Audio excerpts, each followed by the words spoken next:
Après m'avoir mordu le doigt, la chatte extraterrestre de 1,20 mètres a commencé à me traquer. Salutations de l'univers de la science-fiction. Dites-nous d'où vous regardez aujourd'hui dans la section des commentaires ci-dessous. N'oubliez pas de vous abonner si vous appréciez cette histoire. Le nomade descendit à travers une atmosphère de couleur rouille. Alors qu'il absorbait le dernier impact avec la terre brisée et cuite par le soleil de Marcala, ses jambes d'atterrissage gémissaient de protestation. Samuel a terminé la séquence d'arrêt à l'intérieur du cockpit avec l'économie délibérée d'un homme qui avait effectué la même procédure d'innombrables fois. Il regarda le paysage désolé qui remplissait son champ de vision. Le vent. Un murmure bas et mélancolique transportait du sable rouge fin qui frottait la coque du vaisseau comme un fantôme agité, tandis que des tours en ruine agrippaient les soleils jumeaux suspendus dans un ciel blanchi, les reliques squelettiques d'une civilisation réduite en poussière depuis longtemps. Le cœur légendaire de Marcala, une source d'énergie réputée assez puissante pour lui acheter une vie loin de la tristesse et du danger de la bordure galactique, était l'endroit un monde cimetière qui promettait son dernier coup. L'attrait d'une retraite paisible est devenu trop fort pour un gars fatigué de se battre dont l'équipement tactique ressemblait plus à une seconde peau qu'à un uniforme. Et la dernière étape essentielle vers cette paix tant attendue était cette planète désolée. Avant de se pousser hors du siège du pilote et de se diriger vers le casier à équipement, il passa une main sur son visage, sentant la rugosité familière de sa barbe naissante. Le silence du vaisseau offrait un répit momentané de la chaleur étouffante et de la désolation qui l'attendait à l'extérieur. C'était comme entrer dans un haut fourneau quand on mettait le pied sur cette terre étrangère. La chaleur crépitait dans l'air sec, tandis que les bottes de Samuel crissaient sur le sol rugueux. Alors que ses yeux scrutaient le périmètre de l'ancienne ville en ruine qui s'étendait devant lui, il gardait son fusil dans une position basse et prête et se déplaçait avec une détermination qui venait de ses années d'expertise. L'endroit était immense, et des fresques fanées de chats en position royale pouvaient encore être vues à l'extérieur des bâtiments en ruine, suggérant une civilisation hautement développée qui avait autrefois prospéré là. Il avait une mission bien définie. Trouver le coffre principal, franchir ses barrières et emporter la relique. Une tâche qui semblait incroyablement simple sur une fiche de données, mais qui devenait beaucoup plus difficile lorsqu'elle était confrontée à la réalité labyrinthique de la ville morte. Avec ses sens aiguisés pour toute indication des groupes de charognards concurrents qui étaient sûrement en lice pour le même trésor, il a commencé son voyage systématique vers le centre de la ville. Chaque mouvement qu'il fait est un mouvement calculé dans un jeu de mort. Son instinct finement aiguisé lança un avertissement à l'ombre d'un obélisque tombé. Quelque chose bougea dans son coin trop rapide et déterminé pour être le vent, et il se tourna juste au moment où une brume de fourrure noire et blanche jaillit des débris. Une petite tornade de férocité sauvage fonçant droit sur lui. Pour une créature qui lui arrivait à peine à la taille, l'attaque était étonnamment vicieuse. Un humanoïde félin de 4 pieds de haut, avec des yeux verts vifs qui brillaient d'un mélange de défi et de désespoir. Sa petite forme était un hommage à son agilité et elle se déplaçait avec une grâce fluide.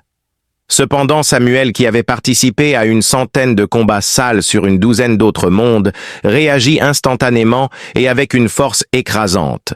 Les griffes sur ses mains raclèrent innocemment la plaque composite de son armure de cuisse alors qu'il esquivait sa première poussée. Et avec une obstination presque suicidaire, elle tenta de s'accrocher à sa botte renforcée, mais il se pencha simplement et la tira du sol. Un torrent de sifflements et de grognements en colère s'échappa des lèvres de Sheena alors qu'elle pendait à sa prise suspendue par le pli de sa simple tunique tribale, ses jambes battant l'air inutilement. La tenant à bout de bras, il prit un moment pour examiner la créature étrange et fougueuse, hochant la tête devant les oreilles expressives qui étaient plaquées contre son crâne dans une démonstration flagrante d'agression et la queue touffue et rayée qui s'agitait d'agitation. Il lui donna une petite secousse, puis la laissa retomber sur le sol poussiéreux, lui tournant le dos et continuant sa tâche sans plus y penser, décidant qu'elle était plus une nuisance qu'une véritable menace, et certainement pas digne du coup d'un tir de blaster. Son insouciance s'avéra être une erreur, car à mesure qu'il s'enfonçait dans les vastes ruines, il commença à sentir que quelqu'un l'observait. Samuel était un homme qui faisait confiance à ses sens sans hésitation, et il était vivement conscient de la petite présence silencieuse qui planait maintenant sur chacune de ses actions. Un fantôme duveteux qui se faufilait entre les arches brisées et les piliers en ruine. Du coin de l'œil, il apercevait le contour de 2 oreilles pointues, le flash d'une queue noire et blanche. Cependant, elle disparaissait à chaque fois qu'il s'arrêtait et se retournait disparaissant à nouveau dans le labyrinthe de sable et de pierre. À chaque heure qui passait, son irritation augmentait une irritabilité de bas niveau qui rongeait les marges de sa concentration. Dans une tentative de la perdre, il utilisa des tactiques de soldat traditionnels pour se remettre sur les rails et se frayer un chemin à travers des couloirs labyrinthiques. Cependant, elle réapparaissait constamment, une traqueuse silencieuse et tenace, gardant une distance prudente. Ce qui le dérangeait le plus, c'était son mimétisme. Elle faisait de même derrière un autre tas de débris, chaque fois qu'il se cachait pour observer une grande place ouverte. Son petit corps reflétait sa posture méfiante, et ses grands yeux verts ne le quittaient jamais. Cette rencontre n'était plus une coïncidence, c'était une poursuite préméditée et intentionnelle, et Samuel ne pouvait pas comprendre pourquoi. Une énigme qui rendait une tâche déjà dangereuse encore plus difficile. Samuel fut contraint de plonger pour se mettre à l'abri derrière une colonne tombée lorsque le calme relatif de l'après-midi fut brisé par le sifflement d'un tir de blaster et le craquement perçant d'un fusil de sniper frappant la pierre à quelques centimètres de sa tête. Avec une efficacité mortelle, une équipe concurrente, probablement les pillards tristement célèbres de Cale, avait mis en place leur embuscade. Ils étaient stratégiquement positionnés pour produire un feu croisé mortel qui le piégeait complètement. Alors que de plus en plus d'ennemis commençaient à se rapprocher de sa position, il était en infériorité numérique et surpassé, mais il ripostait toujours son propre blaster crépitant en rafales régulières. Puis, à 10 pieds de son abri, un petit objet sombre s'éleva dans les airs en un arc élevé et atterrit avec un cliquetis métallique. Une grenade à plasma avec une promesse mortelle, son indicateur lumineux clignotant. Alors qu'il se préparait à l'inévitable, une traînée de noir et de blanc apparut avec une vitesse incroyable depuis une cachette voisine. Son ombre tenace, Sheena, a saisi la grenade sur le sol et l'a renvoyée vers leurs assaillants avec une précision inattendue et mortelle. Elle tourbillonna gracieusement comme une danseuse. Des cris angoissés et un crépitement satisfaisant de plasma surchauffé accompagnèrent l'explosion qui suivit. Samuel a obtenu les secondes cruciales dont il avait besoin pour changer de position et reprendre le contrôle grâce à la force de la déflagration. Il regarda un énorme morceau de pierre se détacher juste au-dessus de Sheena et une explosion secondaire secoua les fondations d'une tour voisine dans la confusion de fumée et de tirs de blaster qui en résulta.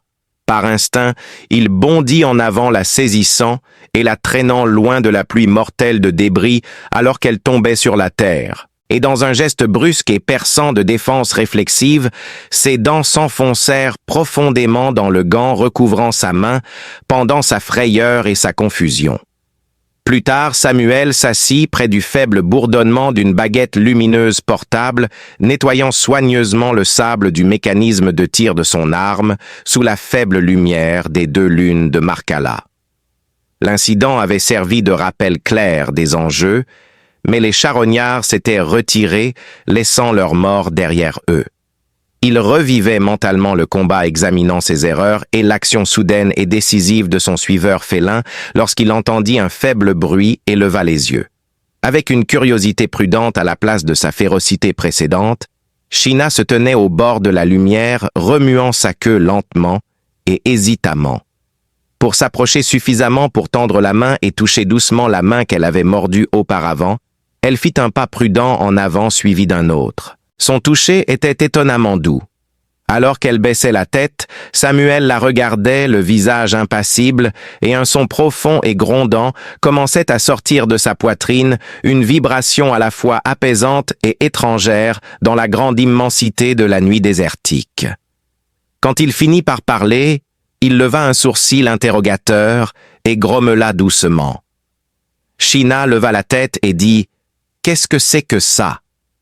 Ses grands yeux verts le rencontrèrent, avec une intensité effrayante, alors qu'elle grognait en réponse, démontrant sa maîtrise étonnante de sa langue.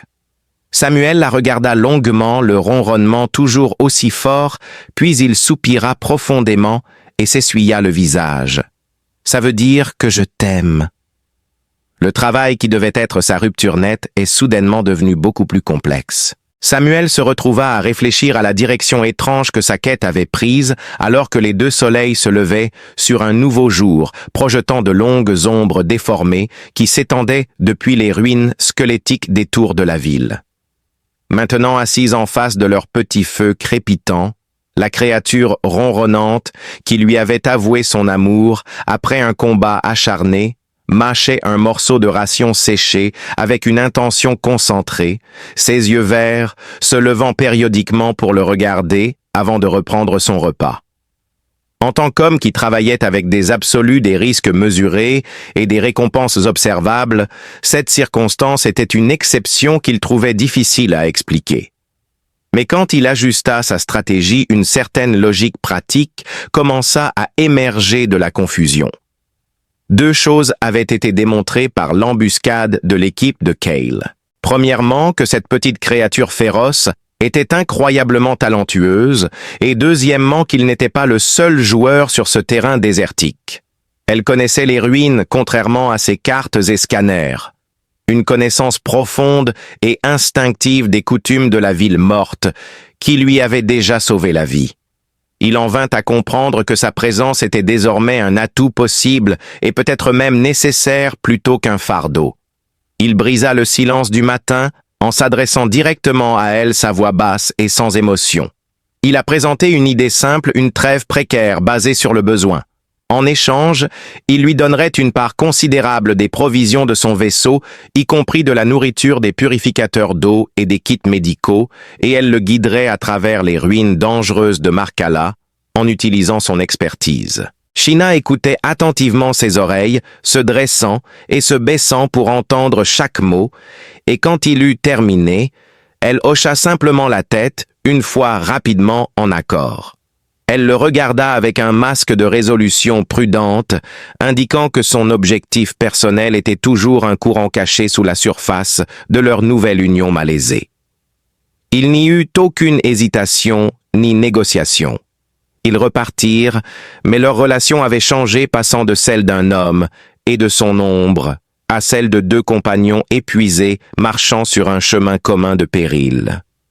Sheena a rapidement montré sa valeur en le guidant dans un système de passage secret qui serpente à travers les fondations mêmes de la ville, loin des principaux événements majeurs. Sa petite main traçait parfois un symbole sur un mur faisant tomber un morceau de pierre et révélant un passage sombre au-delà, alors qu'elle se déplaçait avec une certitude silencieuse. Avec sa formation en xénoarchéologie, Samuel était complètement fasciné par les mécanismes complexes d'une société qui avait habilement fusionné sa technologie avec son environnement.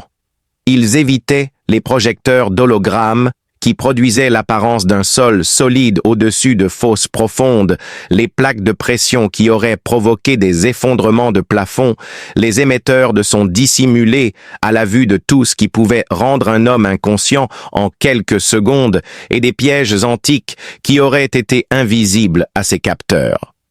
Bien avant lui, Sheena détectait un léger changement de pression, un bourdonnement silencieux dans l'air ou la présence de ses défenses dormantes.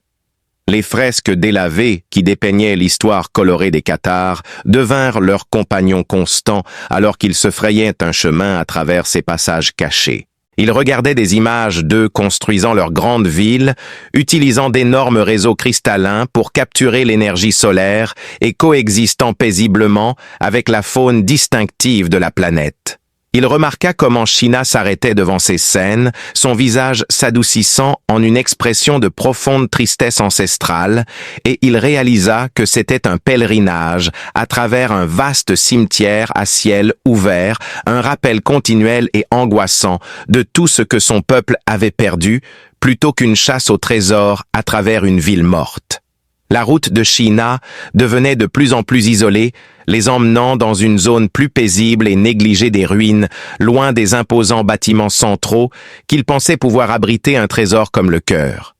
Une suspicion a commencé à émerger lorsque son système de navigation interne l'a informé qu'il se dirigeait vers l'extérieur de la ville, ce qui n'était pas le chemin naturel pour localiser une chambre de puissance centrale. Avec le premier doute véritable qu'il avait éprouvé depuis le début de leur arrangement, il lui demanda d'une voix tendue.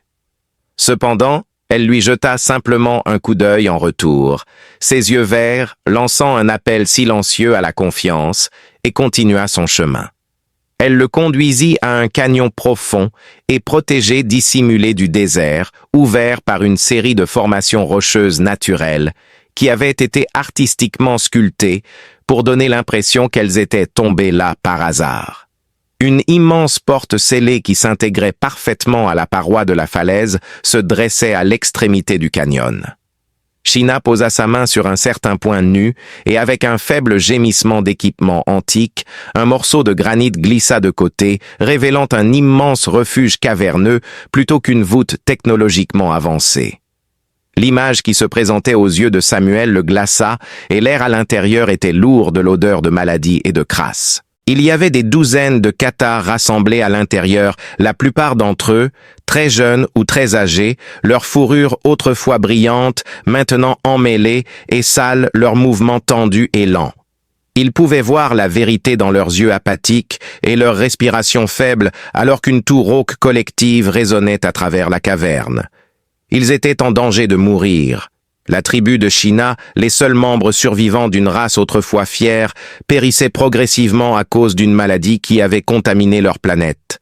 La formidable guerrière qu'il avait appris à connaître semblait s'affaisser sous ses yeux, son visage une vision de l'impuissance terrible et désespérée d'un chef, ses épaules se courbant sous un poids invisible alors qu'elle contemplait son peuple malade. Alors que le poids terrible de cette réalisation s'abattait sur lui, une voix dure et amplifiée résonna depuis l'entrée qu'il venait d'utiliser, brisant le silence solennel du sanctuaire, réconfortant une réunion de famille typique. Un sourire vicieux et victorieux était fixé sur le visage zabraque de Cale, alors qu'il se tenait là avec une douzaine de ses charognards hautement armés à ses côtés. Sa patience a porté ses fruits, car ils l'ont guidé directement vers la cachette secrète des cathares, une fois qu'il a attiré leur attention. Avec un regard de mépris total, il entra dans la caverne et regarda les malades et les infirmes, avant de se concentrer sur Samuel. « Samuel, tu cherches encore cette source d'énergie. Ta pensée est trop limitée. Tu l'as fait à chaque fois. » Cale a pointé du doigt le gouffre qui les entourait. Croyez-vous qu'une batterie soit cachée par ces primitifs? Le cœur de Markala n'est pas une marchandise à échanger contre de l'argent. C'est une clé. Il laissa le terme planer, son sourire s'élargissant en remarquant la perplexité de Samuel. Espèce d'idiot, le cœur est une machine de terraformation. Cette boule de poussière entière pourrait être restaurée à son ancienne splendeur par un moteur planétaire connu des anciens sous le nom de berceau. Il gloussa. Un bruit de nivellement sévère. De plus, j'ai un acheteur, une corporation prête à dépenser une fortune pour obtenir un nouveau monde habitable afin de me prendre le mien. Sheena s'avança, se plaçant entre son peuple et le seigneur des charognards, alors que l'ambition odieuse de Cale était révélée. Elle se tourna pour faire face à Samuel, les yeux brûlants d'une confession de dernière minute plutôt que de rage. Elle murmura « Je devais savoir sa voix tremblant sous la pression de son pari. Je devais savoir si tu étais un sauveur potentiel ou simplement un autre charognard. » Samuel vit qu'à cet instant, sa tâche simple s'était soudainement transformée en une bataille pour l'âme d'une planète piégée et avec tous les enjeux de la mondialisation désormais exposés. La soudaine et terrible clarté de l'ambition de Khal, un poison qui semblait bien plus puissant que la peste qui affligeait les Cathares, crépitait dans l'air du sanctuaire. Pendant un long moment, Samuel sentit le calcul glacial de la tâche refaire surface. La mission était compromise. La résistance était forte et l'actif était un fardeau. Couper ses pertes, trouver une issue et laisser ce monde mourant à son destin était la ligne de conduite sensée. Cependant, quelque chose en lui changea profondément lorsqu'il jeta un coup d'œil au visage arrogant et prédateur de Khal, au corps courbé et haletant des Cathars, puis à Sheena, qui se tenait terrifiée et défiante devant son peuple. La tombe était trop peu profonde pour le chercheur de reliques cyniques, l'homme qui avait enterré sa conscience sous des couches de crédit et de cynisme. Il voyait un guerrier prêt à tout risquer pour l'âme d'un étranger plutôt qu'un atout compromis. Et il a vu un peuple condamné par l'avarice d'un monstre, pas une cause perdue. Il est revenu avec une vengeance en tant que soldat qu'il était autrefois, l'homme qui savait autrefois que la guerre était plus qu'un simple avantage personnel. L'argent n'était plus le facteur principal. Il s'agissait maintenant de tracer une ligne dans le sable d'une planète oubliée et de ne pas permettre à un homme comme Khal de la franchir. Son objectif était passé d'un objectif simple qui menait à la retraite à un objectif bien plus complexe. Il changea légèrement de position. Il y eut un léger mouvement qui le rapprocha de Sheena épaule contre épaule. De plus, son grognement bas a percé la jubilation de Cale lorsqu'il a parlé. « Tu ne comprends pas. C'était une simple affirmation de fait plutôt qu'une demande ou une menace. Un engagement qui a transformé leur trêve tendue en un lien indissoluble et a lié son destin au leur. » Alors que les troupes de Khal commençaient à se disperser, leurs fusils blasters levés et prêts à transformer le sanctuaire en un abattoir, la préoccupation immédiate était la survie. Samuel passa à l'action avant que Cale ne puisse donner l'ordre, l'improvisation tactique lui traversant l'esprit. Avec une seule commande forte dans la langue maternelle de Sheena, un terme pour disperser qu'il avait appris des fresques, il saisit son bras et la tira vers les profondeurs de la caverne. L'impact fut immédiat. En réponse à la puissance de sa voix en présence de Sheena, les guerriers Cathars les plus en forme ont commencé à emmener leurs jeunes et leurs malades en direction de plusieurs passages secrets dans les murs de la caverne que Samuel n'avait pas remarqués. Quand il lança une grenade fumigène en direction de Cale, la fumée grise et dense bloqua immédiatement leur vue et exacerba le chaos.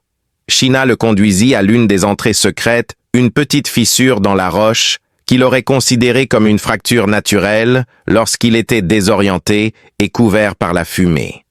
Alors qu'il se frayait un chemin à travers le tunnel étroit et sinueux, ils tombèrent dans l'obscurité, les sons de cris et de tirs de blasters intermittents s'éloignant derrière eux. C'était le début de la grande chasse, une course désespérée avec les forces de Khal, les poursuivant sans relâche à travers les veines cachées de la ville. Ils étaient à la fois les chassés et les chasseurs dans ce jeu mortel du chat et de la souris, et ils devaient utiliser leur ensemble spécial de capacités pour garder une longueur d'avance. Ils étaient capables de suivre des itinéraires qui n'étaient remarqués sur aucune carte grâce à la profonde familiarité de Sheena avec les ruines. En surchargeant des lignes électriques abandonnées et en arrangeant des chutes de pierres comme des pièges destructeurs, la pensée stratégique de Samuel a transformé la cité antique en une arme. Dans une scène terrifiante, Sheena les a guidés dans une immense salle circulaire dont les murs étaient bordés de ce qui semblait être d'énormes diapasons. Elle leur chuchota que la pièce était un amplificateur de son à l'ancienne.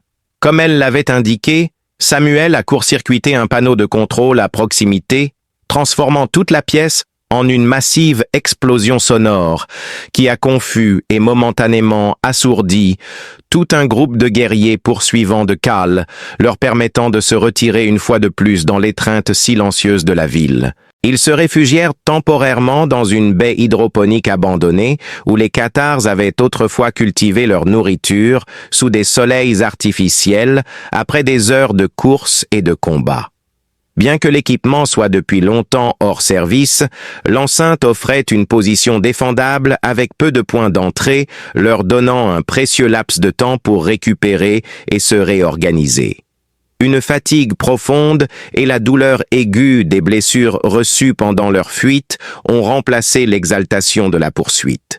Le tissu de son équipement avait été déchiré par un éclat d'obus provenant d'un bol de blaster rebondissant, laissant une grave entaille sur son avant-bras.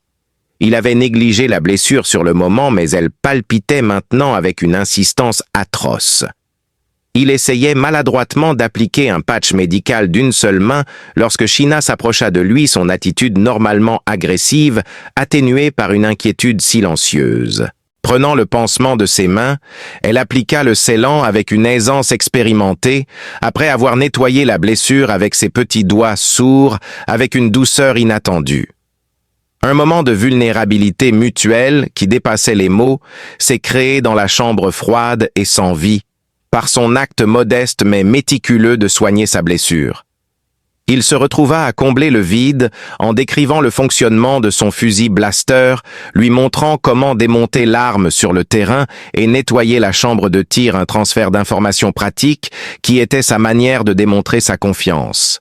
Elle lui rendit l'appareil en lui montrant une zone humide et sombre de la baie où un étrange champignon bioluminescent prospérait dans le crépuscule éternel. Elle lui a montré comment différencier les types toxiques et comestibles de protéines riches. Une capacité de survie transmise par les ancêtres de son peuple. Leur lien s'était renforcé pendant cette conversation silencieuse au milieu des spectres d'une civilisation disparue. Ils ne s'étaient pas créés par de grandes déclarations, mais plutôt par le poids de leur bataille commune et le respect que deux guerriers avaient l'un pour l'autre. Le lien entre eux devenait aussi essentiel et indiscutable que la lutte pour leur vie, et l'air entre eux vibrait d'un courant non dit.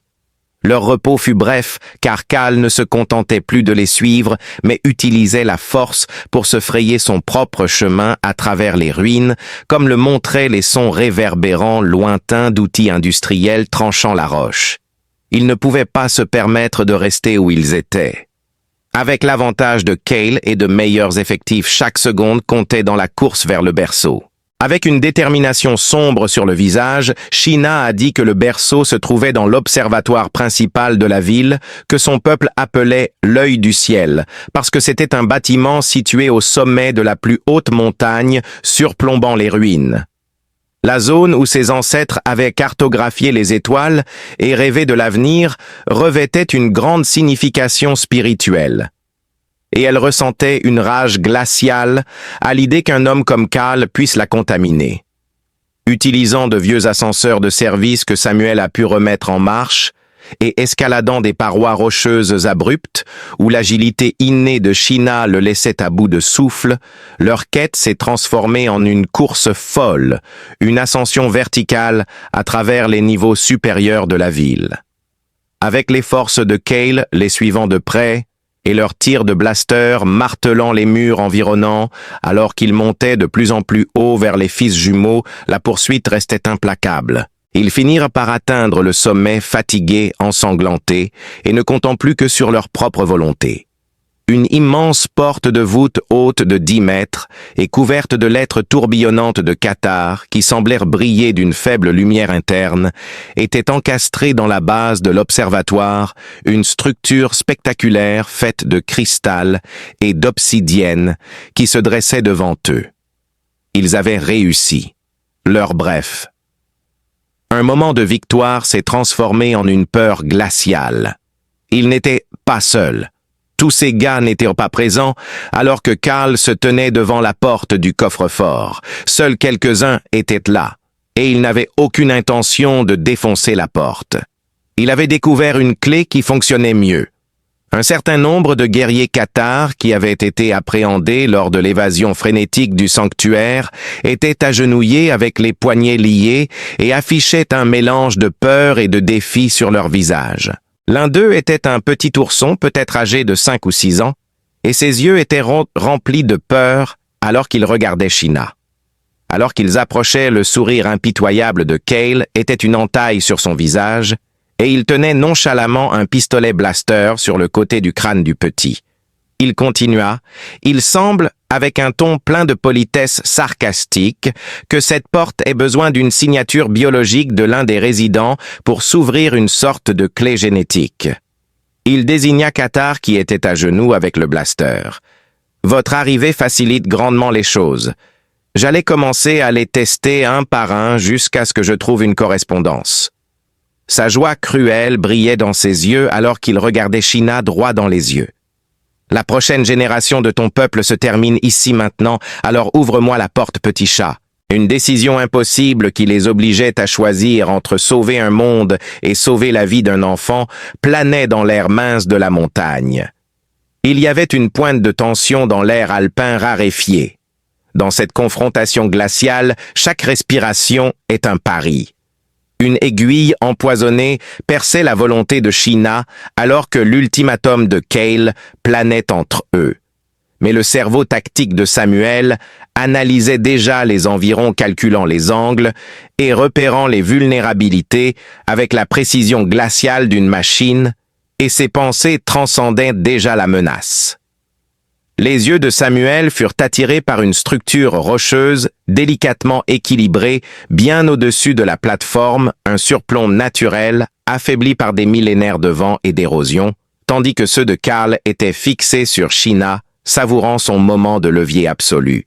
Il décrocha une petite charge explosive à haut rendement de sa ceinture, sa surface adhésive prête avec des mouvements si discrets qu'ils étaient presque indétectables.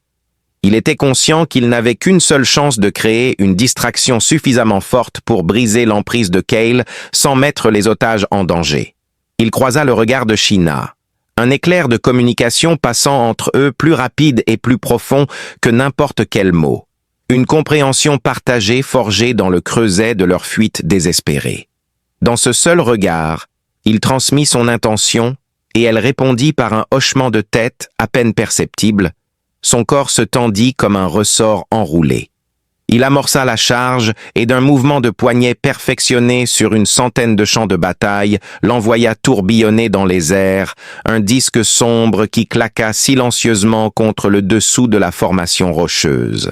Au moment où la charge était posée, Sheena laissa échapper un cri de guerre perçant un son de fureur pure et sans mélange qui attira tous les regards, y compris ceux de KS, vers elle, alors qu'elle feignait une charge suicidaire. C'était la diversion parfaite. Samuel a déclenché le détonateur et l'explosion qui en a résulté n'a pas été un grand boom, mais un craquement aigu et profond. Le son de la pierre ancienne se rendant à la physique. L'énorme surplomb s'est détaché de la falaise, s'écrasant sur la plateforme derrière la position de Cal, avec la force d'une frappe de météorite, envoyant une colonne de poussière et de fragments de roche dans les airs et dispersant les hommes charognards dans la panique. Dans ce moment unique de chaos, Sheena se déplaçait comme un fantôme, ses lames un flou argenté alors qu'elle coupait les liens des guerriers captifs. Leur soulèvement soudain combiné ajoutant au pandémonium. Samuel se dirigeait déjà vers la porte du coffre-fort, attrapant le cube terrifié et le poussant vers les autres libérés, tandis que Sheena plaçait sa paume contre l'inscription lumineuse. La porte colossale s'ouvrit avec un profond bourdonnement, et ils se précipitèrent tous dans la chambre au-delà, la lourde dalle de pierre se refermant derrière eux et les plongeant dans un silence soudain et profond. La chambre était un lieu d'une beauté, à couper le souffle stérile, une vaste pièce circulaire, dont les murs d'obsidienne semblaient absorber la lumière, faisant brûler l'objet au centre avec une intensité encore plus grande. Le berceau bourdonnait d'une puissance silencieuse, une sphère parfaite de lumière opalescente tourbillonnante qui pulsait au rythme lent et régulier d'un cœur endormi, projetant des motifs changeants sur leur visage. Alors que le dernier des cathares trébuchait à l'intérieur, ils étaient tous remplis d'une profonde révérence instinctive. Une nouvelle lumière commença à se former dans l'air devant le berceau. La lumière se solidifia en une figure tridimensionnelle, un hologramme d'un grand mâle cathare royal, vêtu d'une armure cérémonielle ornée. Ses traits anciens et sages, son expression d'une tristesse infinie. C'était le gardien Lia laissé derrière, pour protéger le dernier espoir de la planète. Il parla sa voix, n'étant pas un son qui voyageait dans l'air, mais une pensée qui fleurissait directement dans leurs esprits, une transmission fluide de données pures qui transcendait le langage. Il accueillit les enfants de Markala chez eux, son message empreint d'une tristesse qui traversait les âges avant de révéler la vérité dévastatrice qu'ils étaient venus chercher. Le berceau pouvait en effet restaurer leur monde, expliqua-t-il, tissant une nouvelle vie dans le sol empoisonné et purifiant l'air contaminé. Mais le processus n'était pas sans son prix ultime. Pour ancrer la vaste et complexe matrice de terraformation à la biosphère de la planète, afin d'initier le grand travail de renaissance, le système nécessitait un catalyseur biologique d'une immense vitalité. Il fallait l'intégration complète et totale d'une force vitale cathare. La signification des gardiens était horriblement, indéniablement claire. Celui qui activerait le berceau ne ferait pas que mettre en marche une machine. Il deviendrait le carburant leur essence vitale consumée et défaite pour être retissé dans le tissu d'un monde renaissant. Dans ce moment de révélation glaçante, Samuel regarda Sheena et ne vit ni surprise ni peur dans ses yeux, mais une acceptation solennelle et déchirante. Ce n'était jamais juste une mission pour trouver une clé. C'était son dernier pèlerinage, un voyage vers un autel sacré où elle avait l'intention de se sacrifier pour sauver son peuple.